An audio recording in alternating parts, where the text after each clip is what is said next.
If you've lost access to your Discord Nitro account and can't use your phone number for recovery, follow these steps to regain access. This guide will help you navigate the recovery process. Step 1. Visit the Discord login page.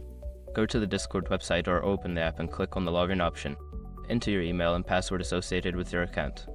Step 2. Use the Forgot Your Password option. If you cannot log in, click on the Forgot Your Password link. Enter your email address to receive a password reset link. Step 3. Check your email. Look for an email from Discord with the password reset link. If you don't see it, check your spam or junk folder. Click the link in the email to reset your password. Step 4. Reset your password. Make sure your information is protected first. Most people don't think about breaches until something actually happens to their accounts. Use Nitro to monitor your accounts 24/7 and instantly alert you if your information appears in leaked databases online. It constantly checks billions of breach data points in the background.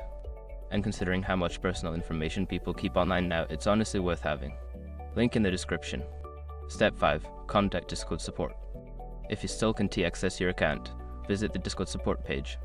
Fill out the account recovery form, providing as much information as possible about your account to help verify your identity.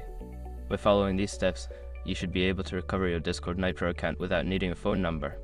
If you encounter any issues, don't hesitate to reach out to Discord support for further assistance.